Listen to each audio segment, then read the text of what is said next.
Amy Marohn, spiritual hypnotherapist, is back this week to discuss seeing into other dimensions, spiritual fluidity, and how demons tried to attack Amy's vision while conducting a paranormal investigation in a client's home. So let's get into part 2 of our interview with Amy. Sure. Yes. Isn't that interesting that we would see them peripherally? Why? Do you have any theories on that? Because that came up in conversation with one of my group participants who sees rotating faces on my hallway wall. And she says, Amy, first I see it. I mean, not to sound too much like poltergeist, she said, first I'll see it in your television screen, because I have a television, flat screen TV, like in my workshop room in the back of my house. And then I realize it's a reflection that's on the wall. And she sees 5 rotating faces. None of us, I mean, a lot of times she doesn't want to interrupt the group, so she doesn't say anything. But I told our group I'm going to make t-shirts for all of us, like, if you see something, say something. Right? And but she sees it, but she says she'll notice it first peripherally or as a reflection or image, but then when she looks at it straight on, it fades, or it's just a millisecond that it's, kind of flipping through we call it the 5 faces in Amy's hallway. But what is your sense on that? Do you have any thoughts on why we see them peripherally? I think it's because when we're focusing front on, our brain is more involved in what we're doing. Our brain is focusing on what we're doing. Our hands are focusing. Say we're typing. I just did an essay yesterday for a course I'm doing. So my brain is focusing on writing on my keyboard, looking at the screen. Here, you see it visually, but your brain doesn't interpret the information before your intuition has a chance to go, that's an entity. Like, I see remote viewers. I see remote viewers in my home all the time. These magic people are coming to check on me to see if I'm still alive. So I see the outline of them, like the movie Predator, where you see the outline of something shifting through the environment. And the inside, you can't, it just looks like the rest of the room, but there's the outline of a person. Yeah. So I see them all the time on this side, because that's the window. So this is where I work and I watch TV and I eat. It's a little corner of my home where I live. I don't sleep there, thank goodness, but that's where I work. But I think it's because your brain is not involved. So your intuition can go, visual scene. Here Anna, is where your brain is dominating what it thinks it's seeing. Oh, Anna, that's so unique and so brilliant. I hadn't thought about that, but that makes a lot, it makes a lot of sense. And why I can see and sense orbs frequently and others can't. Again, I think it's a frequency thing. The best description of different dimensions that I ever heard was from a trans channeler who was channeling the work of a physicist from the late 1800s. I think she called him Dr. Peebles. And she said, Dr. Peebles said, it was fascinating. Dr. Peebles said that you can think of the various dimensions as slices of Swiss cheese with holes in them. And there are times, right? There are times when those holes in the Swiss cheese line up so that we can see through to other dimensions. If I were to add my interpretation of our ability to connect with other dimensions, I would say it has to do with our frequency. and there are times, I mean, you say you don't let anything in. For me, I'm letting in these high frequency energies. We're blending energies, which means spirit has to lower their frequency and I need to raise my frequency, right? But these interplanetary beings share with me about, I don't know, 4 or 5 weeks ago, that when we die, our soul is absorbed into the energies around us. So the souls of our loved ones are actually taking up the same space, but they're vibrating at a higher frequency, which is why when we're carrying a high frequency and we're in the theta state, even if we're washing dishes or doing something where it's creating space for this, we're in maybe a deep reflective state, we're separated out from the minutia of the daily grind, and we're doing something simple, right? We're in the shower or we're washing dishes or whatever. Our spiritual pathways are wide open.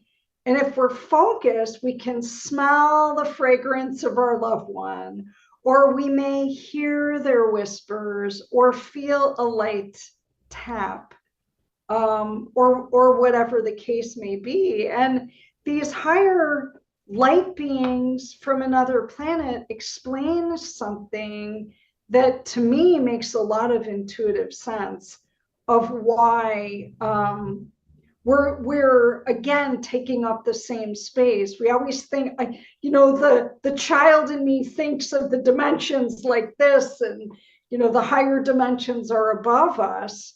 But in reality, when I do remote viewing of the other side, for lack of, there's no real human word to describe where these energies go, but wherever it is I'm able to travel to, or at least see remotely, looks a lot like the earth plane, but in high definition, with colors, almost cartoony, and not grainy. Everything is so vibrant.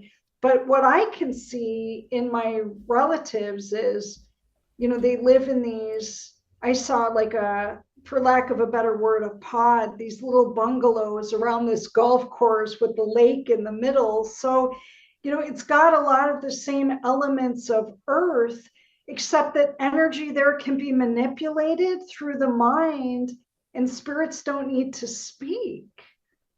So everything is, clairvoyant, clairaudient, all of the things. So it's beautiful, but I know I said a lot there, but I think it's fascinating to understand how these light being energies are, because by the way, there's a growing number of people who are seeing these light beings and orbs. And if you hang out in spaces, I mean, just the same, right? Your clients or, people reaching out to you are in these historic places with dark energies. While just the same is true when you're hovering in places where there's high energies. So a lot of times my clients who are coming to my workshops, who are around all these high energies and high frequency beings and spirits, will go home and share with me on video, gosh, they're in my space now. And so they multiply. And it's so beautiful because they are such healing energies.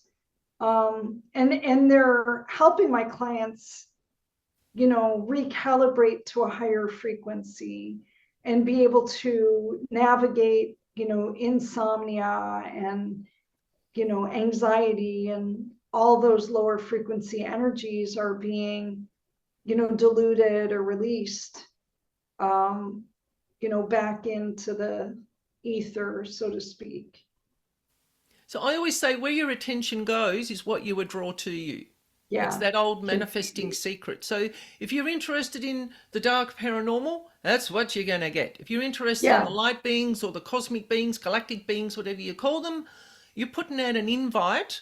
That is what is going to come to you. And you're talking about the dimensions. I'm sitting here going, oh my God, there's someone else who thinks the same way. People always say to me, how do you see these beings, demonic beings? I said, because all dimensions all exist all at the same time, all in the same place. Yeah. And when you're aware of it and you've got that, your eyes are open or your psychic abilities are open, you just sense it. So people talk about shadow people and they get, oh, there's a shadow person in my house. And I go, well, are you in their house? And they go, what? Yeah. What do you mean? Earth is not the Earth is not the center of everything. I mean, what if we're present in someone else's reality and they're seeing us in this shadowy haze? We're the shadow person in someone else's home. Yep. It's a different perspective, but people just want drama. They just want to be frightened and carry on like it's all paranormal drama. But I go, really? This is why I created this podcast, because I want to educate people to look at things with a no fear approach and to learn about it and understand it without all the paranormal drama that's been drummed into us in society. Completely. It is kind of nauseating to see the Hollywood version of the work that we do. I think it makes it harder for us to make inroads and to normalize some of the work that we do. You know, it's interesting. In the years that I've been doing what I do, and I've done a deep dive into Dolores Cannon's work, who's arguably one of the most influential hypnotherapists of all time. And she's considered the recoverer of lost knowledge. And, you know, her claim to fame was being able to do past life regression. And, you know, she really did rewrite religious history in a way that makes so much more sense to light beings. But she talked about, I think it was a silver cord, that when we sleep, I think of it as a fishing line, that our soul travels into the astral planes. And I know for me, I often feel like autoimmune disease and chronic fatigue is like if I were to look through that, you know, through a more spiritual lens, I wonder if some of us are crossing dimensions or timelines and we're living these parallel existences, because I've had many recurrent dreams of removing demonic energies from homes in the astral planes. And I find that fascinating. And many mornings when I wake up, I think, well, no wonder I'm tired. I've been working all night. Do you ever have those? Of course, you do it, you know, as a part of your, you know, the work that you do now on this plane. But do you have any experiences of traveling to the astral planes, either through trance states or through the sleep state, that makes you feel like you're getting downloads or living a parallel existence? Because I sure do. People ask me that all the time. Do you get downloads? I don't know that I actually go to the astral plane, because I think I'm switched on in most dimensions all the time. Sure. I don't have a turn. People go, do you turn off what you do? And I go, no, it's just on. It's who I am. I it's walk fluid. it. It's on. Fluid. Yeah, fluid. I'm turned on all the time. So this is why I live a simple life. That would be the maximum number of close friends that I have. Yeah. Completely. I just live a simple life, healthy lifestyle. I don't have any stimulants, no coffee, no tea. I do have dark chocolate because that's my one vice. But I don't drink fizzy cordial, try to avoid sugar, because I am on such a heightened state of existence all the time. Sure. I don't need any more stimulation. Oh, absolutely. And I, you know, I can really relate to the fluidity to which spirit and the other planes work with us, because you know, clients will say, well, it's so random when spirit comes to me, you know, and I'd like to learn how to facilitate more fluid communication. But I teach in my book, I published a book a couple months ago that is a spiritual curriculum. It's called Whispers Beyond the Veil, Channeled Teachings Inspired by the Spirit World. And it talks to people about sitting in the power, which is a mediumistic tool, but it is all about creating that fluidity, because it is at first, even though many of us can barely remember a time where we necessarily need to parse out time to sit in the power, right?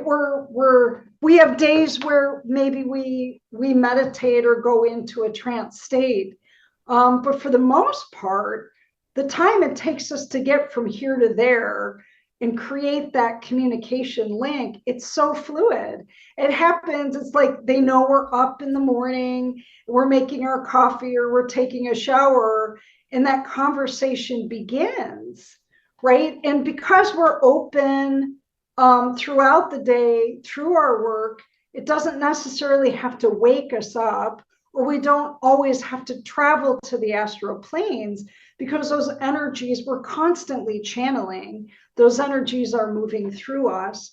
And it's not, I wouldn't say, exhausting, but I agree with you. I have found in my mediumship and psychic colleagues that to the outer world, most of our personal lives would look incredibly boring. Oh, yes. We get all the stimulation that we need through our work. And our close friends in most cases are as strange as we are. Yes. So there's no learning curve. And, there need not be any filter in our conversations, because we don't have time for trivial friendships. We don't have time to collect friends or, join the life of the socialites, because, our work is pretty darn interesting. And, what they say, truth is stranger than fiction. We're living it. We don't have to produce, we don't have to use the outer world stimulants, so to speak, to make our lives more palatable or interesting or fulfilling. I too, I definitely drink coffee. That's more of a habit than an addiction. I don't drink alcohol or use any other substances. And one of my mentors in energy healing years ago said, Amy, high frequency people need to follow a high frequency diet and a high frequency lifestyle. And you either decide to do that or your body will do it for you. Oh, yes. Right? Your body's just going to say nope to the, refined sugar, and nope to the alcohol, and nope to the fatty red meat. And we'll be able to take things, mainstream food, maybe in very small quantities, but I don't know too many mediums that have an easy time following mainstream culture, diet, lifestyle practices. Most of us, right, our bodies require us to make more intentional choices. Do they realize that when they open themselves up and go, I want to do mediumship, or I want to transition spirits into the afterlife, which I hear all the time, they're going to come to you 24 hours a day, 2 o'clock in the morning, when you're in the shower, when you're having sex with your partner, when you're feeding the cat. You put it out there, they're coming in. So people have to be really aware of having boundaries. Oh my goodness. I get on my soapbox about this because I've had people go, oh my God, spirit's here all the time. And I'm going, well, we have to unpack where that started. Oh, I really want to help people transition into the afterlife. I'm going, well, you've just said it. Your words create the vibration that they're putting out there. And if you can't turn it off, spirits don't care whether you turn it off or not. They're just going to turn up anyway. Like the 6-year-old girl and the 3 prison spirits. They're like, oh, she can help us. We're going to go home with you. And they followed her around the house for a week. And she's not coping. And the dad's like, what the F is going on? What's wrong with my daughter? And then we worked it out that they'd attached themselves to her light, going, because we must have a sign that says spirit transition here, or medium, or whatever people do, but we wear this neon sign. Experience, with one of my younger clients. Mother brought to me, and their adoptive child had overdosed on drugs and attached to her spirit, and was, it was like the bully in her head, and manipulating objects in the home, but the voice in her head. And absolutely, we did lots of work in removing those energies and that entity and attachment, because it didn't belong to her, and we needed to move it on. And because I believe that it was not an intentional overdose, it was an accidental overdose. The spirit of the brother was doing everything that he could to stay tethered to this realm. And this young girl, such the light worker, so gifted, so loving, but it was a heavy energy for her little being to carry. And it was creating anxiety and panic and all of these things. And so, I mean, just so many stories. And there have been times too where, parents bring a child or a teenager, in one case, a teenager with schizophrenia, who could identify 9 voices in her head. And those 9 voices were some of those voices, well, actually, all of those voices were energies within her of trauma. They all represented traumatic relationships, traumatic energies. It was really her own inner voice, but the energies from darker realms attaching to her. And I had one situation where I was doing some trance healing on her, and the mother was sitting in the chair, the daughter was sitting in the couch, and the most beautiful mist came out of the wall behind her, and the mother started crying, and then the mist like slowly progressed over, or moved over, to this teenage girl, and started just encircling her and moving around her. And I have video on YouTube of the mother walking through that and touching that energy. It was so incredibly beautiful. Again, the energies that can be created through some deep healing work. But you're right. I mean, somebody asked me in a podcast, it was either yesterday or the day before, he said, what do you think about spiritual bypass? Once we dug in deeper and explained more of the spiritual bypass, it's like these spiritual rituals that we think are creating, energetic releases and recalibrating us to higher frequencies, right? But we're really just going through the motions, right? We're going through the energy healing session, or we're going to yoga, or we're meditating, and we think we're doing the work, but we're not really doing the work. You know what I'm saying? So it's like we attach to the accoutrements of the spiritual lifestyle, but we're really not engaging those tools on a deeper level. In my book, the medium who I'm channeling, who has since, who has left the earth plane, some years back, says, that we allow spirit to be the final authority.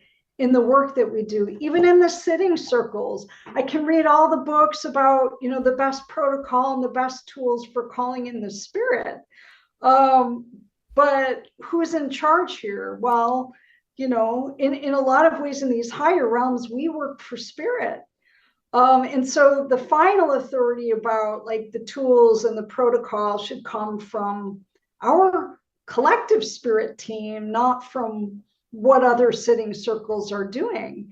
I mean, they can give us hints and clues about what's worked, and what kinds of energies or spirit personalities they've brought in. But each sitting circle or each practitioner is drawing in different energies. The final authority is the etheric realm. I know one of the first house clearings I did actually wiped out my vision.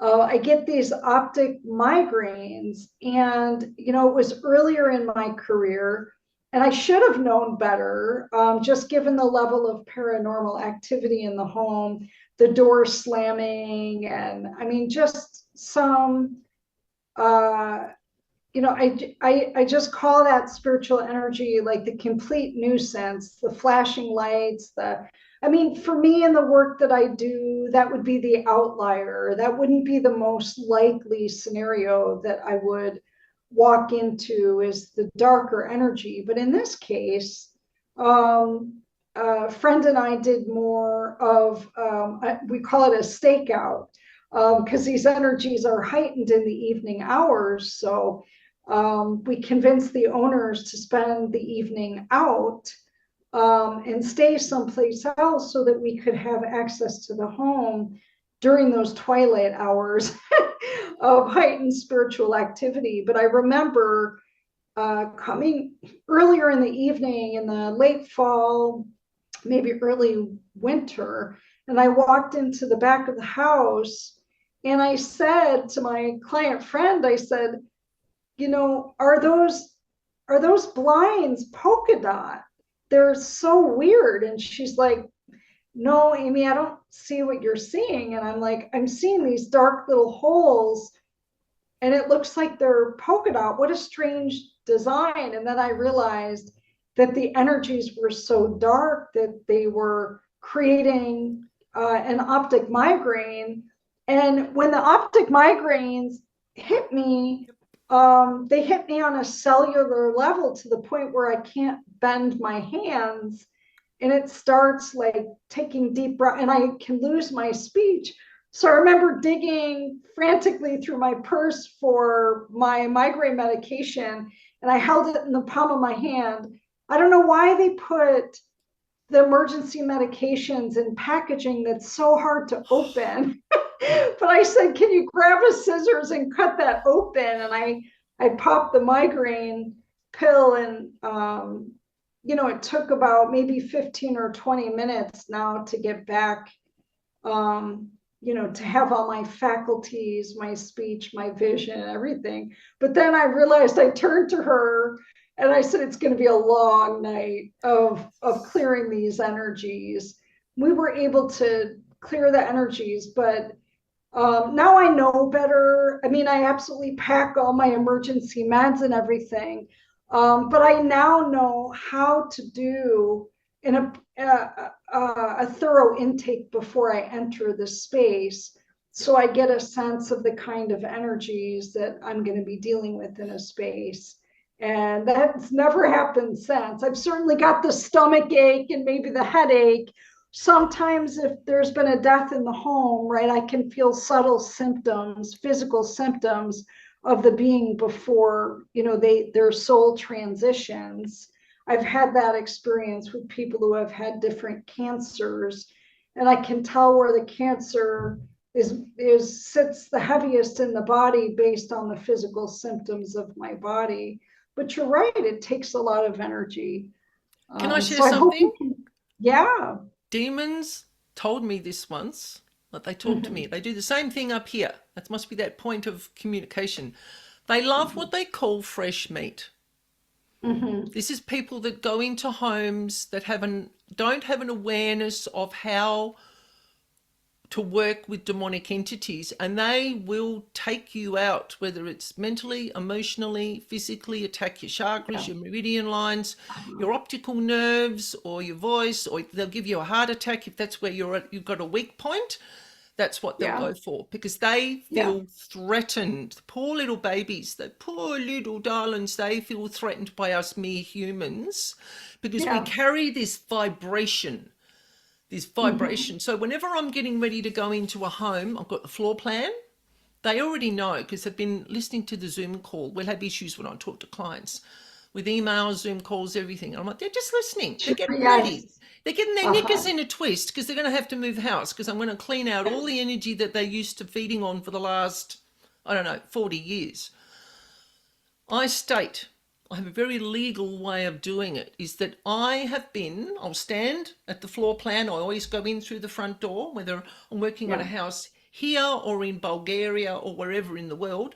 I look at the front door and I say, I have been professionally employed by the occupants of this home to do an energetic cleansing of this property. And I say, you will not be hurt or harmed in any way. You just need to move house. That gets me in the door. I can't do anything, because I've announced myself. And because I have Michael and Raphael. They're like my bodyguards. They go everywhere with me, like my big golden bodyguards. So these entities have got no call. They don't do the dream thing. They don't trip me up. They don't cause any issues anymore like I used to have in the early days. It's because I've stated my authority over. I've been given permission to come in to do this. So absolutely, they know, like, these beings, they're so crafty. You have to find ways to work with them. So I find using the words carries a vibration. And I've got my bodyguards behind me here. And that does the thing, because they give me the legal right for working with God or Jesus or whoever it is I'm doing this work for in the home. I don't ask anymore. I just do it. They're there as the representations for working with that high vibration. They just go with me as I'm doing it. I agree. I've always got my spirit team with me. I have, certain prayers that I say. Let this be a place of light and love, of hope and healing for all who enter this space.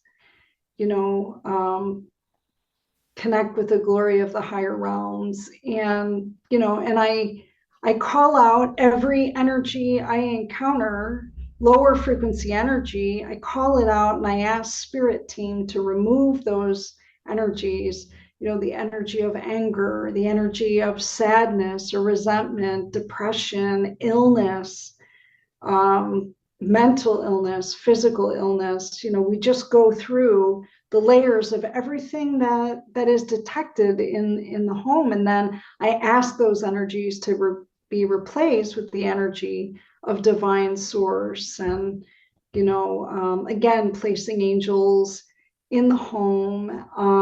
And I also, I also believe, just like the human body, it's easier to do energy work. It's a quicker, easier job on somebody who has lighter energy. But there are some people who have attachments and they have a lot more dark energies, right? So it takes more time, it takes more work. Well, the energetic imprint of what's in the home is different in every home, in every house. And sometimes, we can place the angels or the spirit team in the home to continue to do the work even after we leave, because it may take a while, right? And so I'll follow up with clients sometimes in a couple days or in a week based on what information I'm given from the spirit team. And truth be told, sometimes, I have noticed it's good to go into the house again. Sometimes it's a one and done, just like sometimes when I'm doing healing work on people. For some people, we can do in 2 sessions. For others, it may take 4 or even 6. And it has to do with the depth or level of the, assaultive energy or the low frequency, how deep the wounds are energetically. So, yeah, and I know we've covered so many amazing topics today, and I love that we can parallel on and compare notes on energy clearing. That's the amazing part of being on all these incredible podcasts, because I feel like it's my soul tribe and my light workers across the globe who are doing amazing work, and each of us has such an incredible perspective and different experiences that add so much depth of understanding for people who are tuning into these shows. Oh, absolutely. And so, what, as I had mentioned with Anna, well, the name of my company is Sensorium Hypnosis. Sensorium means simply senses. SENSORIUM, hypnosis.com. But as I had mentioned at the beginning of our interview, and I layer in, I call it the self-healing modality. My job is, I say, to help people dust off their souls and their wings. Truth be told, most people who come and see me are high frequency beings caught in low frequency patterns. Yep. Right. And so I'm layering in trance healing, mediumship healing, all the things. And my job is really to help ignite the healer within each one of us. I believe the answers are within you. The most powerful healer of all is you. And as Anna and I have discussed toward the beginning of this wonderful conversation we're having, is, our work as helper healers is we're a conduit to these higher frequency energies. So it's not what I'm doing to you or for you. It's more what I'm empowering my clients to do themselves. So you can go to my website, sensoriumhypnosis.com. There you'll find a link to my book on Amazon, Whispers Beyond the Veil, Channeled Teachings Inspired by the Spirit World. This is my first automatic writing piece where Spirit merged with me and wrote the book for me. It's a spiritual curriculum. It helps readers connect with the most authentic version of themselves. Also to open their spiritual pathways to create a stronger connection to the etheric realm. It talks about the medium within all of us. And it's a beautiful, with the journal prompts, it's a beautiful self-healing, self-exploration tool and curriculum for seekers and light workers out there. Best way to reach me, if people want to do some deeper healing work, Anna, there's a button you can click on for a free spiritual healing consultation. I love to meet people on the front end. I want to learn more about you. I want to learn about some of your challenges, some of your goals, your desired outcome measures. And from there, the two of us can figure out, is this a good fit? And how long does Spirit think it will take to get you from where you are to where you want to be? Because again, even through our brief time together in a consultation, I'm channeling Spirit for insights and guidance about the tools, techniques, and timing of our work together. Gives you an opportunity to ask me questions too. So it's important. Also, people can just, maybe they think, well, Amy, I want to try this. I just want to do like a session and just see, can I do like a spiritual healing session? The answer is yes. People can try this and book their own little mini session online. And I mean, you can connect to everything from my website, social media accounts, the book. I have a podcast. I'm hoping Anna will be on my podcast, Healer Within. Everything is there for you to kind of do a deeper dive into these modalities and tools that I use. That's wonderful. And I will, of course, include all your details in the description boxes on YouTube and also in the podcasting description box. I just want to thank you, Amy. This was divinely created that we meet and that we have these conversations, and we're at totally different ends of the world, and it has just been such a blessing to spend time with you today. It really has. Oh, thank you, Anna. We're like kindred spirits, and I love the spirit of you, and your work is amazing. And I just love that we can just dive in deep right off the bat and share the depth of our experiences. So thank you. It's been such a delight and such an honor to meet you and to work with you on your podcast. Same with you. And I'm sure we'll talk again in the future. We will. I'm sure we Absolutely. will. I'm going to recruit you, Anna. You are recruited. Thank you. You're wonderful.